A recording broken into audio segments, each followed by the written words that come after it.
The Holy Gospel of our Lord Jesus Christ according to St. John. Glory to thee, O Lord.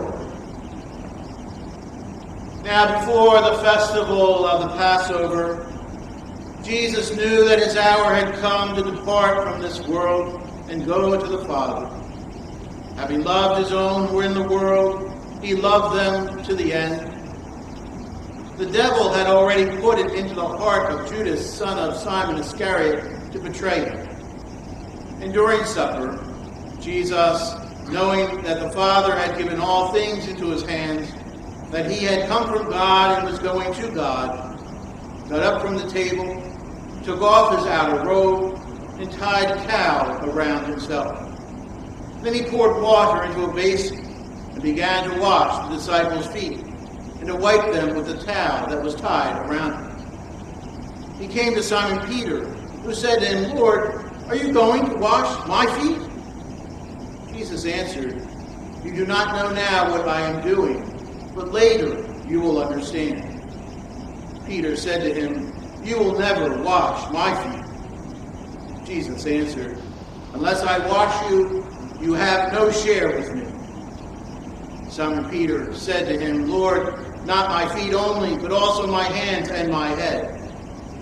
Jesus said to him, "One who has bathed does not need to wash except for the feet, but is entirely clean.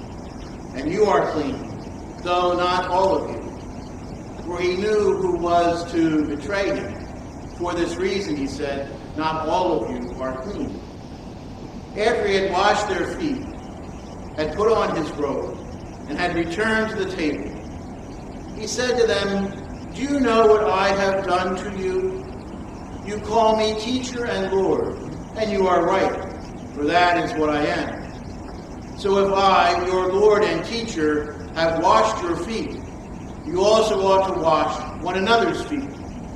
For I have set you an example, that you also should do as I have done to you. Very truly I tell you, servants are not greater than their master, nor are messengers greater than the one who sent them. If you know these things, you are blessed if you do them. Now the Son of Man has been glorified, and God has been glorified in him. If God has been glorified in him, God will also glorify him in himself, and will glorify him at once. Little children, I am with you only a little longer. You will look for me. And as I said to the Jews, so now I say to you, where I am going, you cannot come. I give you a new commandment, that you love one another. Just as I have loved you, you also should love one another. By this everyone will know that you are my disciples, if you have love for one another." The Gospel of our Lord. Praise to thee, O Lord. In the name of the Father, and of the Son, and of the Holy Spirit. Amen. Amen.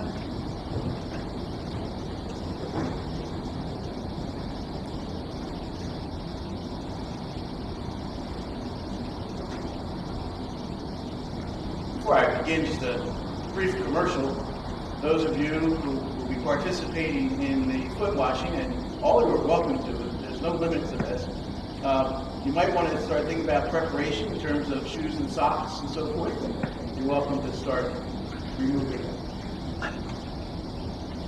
Jesus said, "I give you a new commandment, that you love one another, just as I have loved you, and you also should love one another.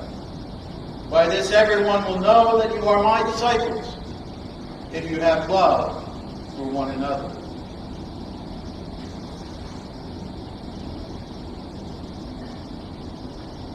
Some weeks back, on Ash Wednesday, as we began the Lenten season, we were reminded in the Gospel that day that where our treasure is, there will our hearts be also. Treasure the spotlight, and that is where your heart, your energy, your mind will be. Treasure the finer things in life, and that is where your life will be. But tonight is not necessarily about what we treasure. It's about what God treasures. The readings for tonight tell the stories of the night before. The night before the flight from Egypt and the night before the crucifixion. These are no ordinary times. They are marked by a careful preparation of the people for the events to come. A preparation orchestrated by God, working through Moses for the people of Israel and Jesus in the gospel. God would be acting to offer the people freedom, not only from another nation of the world, but from sin and death. God uses the night before the Exodus and the crucifixion. He takes over, bringing the people together, ordering what will happen, even offering explanation for why we do what we do.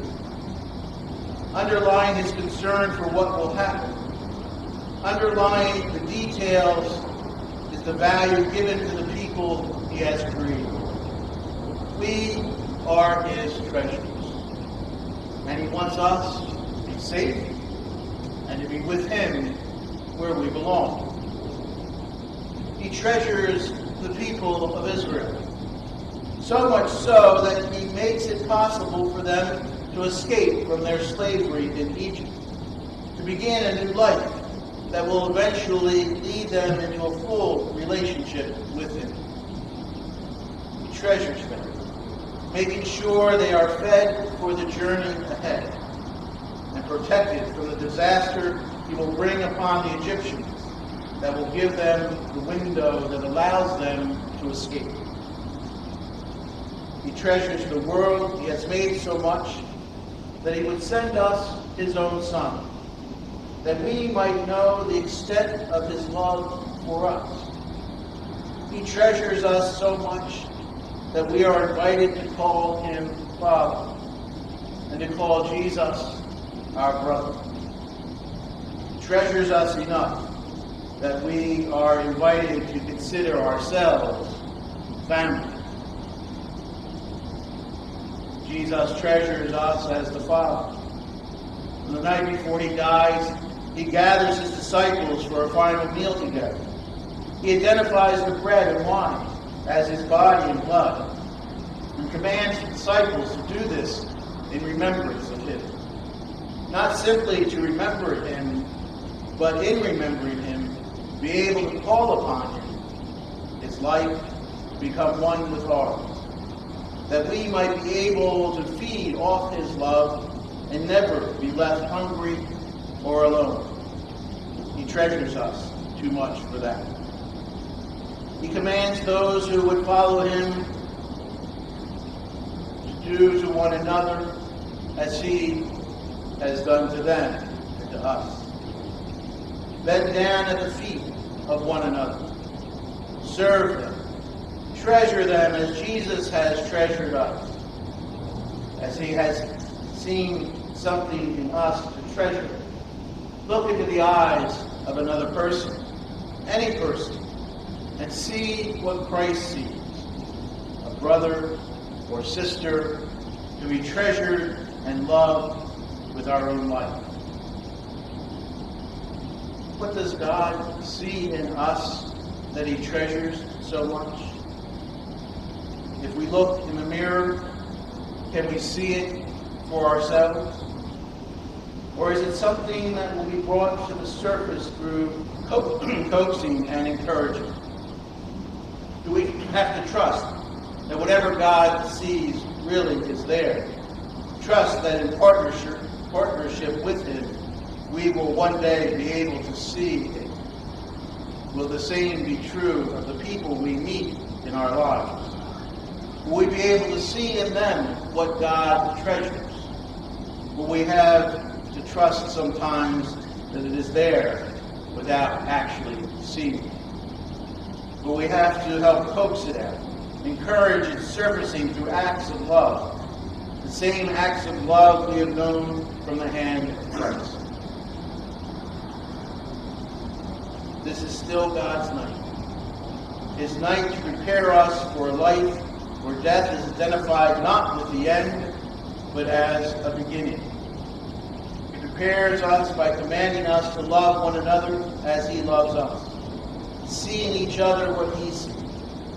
Seeing through his eyes allows us to let go of our prejudices, our fears, and expect life where we did not know it before. Seeing through his eyes allows us to die and live again. Live again in love, in resurrection. Seeing through his eyes prepares us for tomorrow and for the day after. It begins in allowing Jesus to look in our eyes and say that he loves us enough to wash our feet. It begins in allowing Jesus to feed us with his own body and blood. It begins in allowing Jesus to die for us personally. It begins in allowing Jesus to treasure us. Allow Jesus into your hearts this night. Let him love us. Let him wash us. Let him feed us. Let him die for us. Say amen by allowing his eyes to become our eyes, his hands to become our hands, his life to become our lives. Say amen and know the treasure of his love.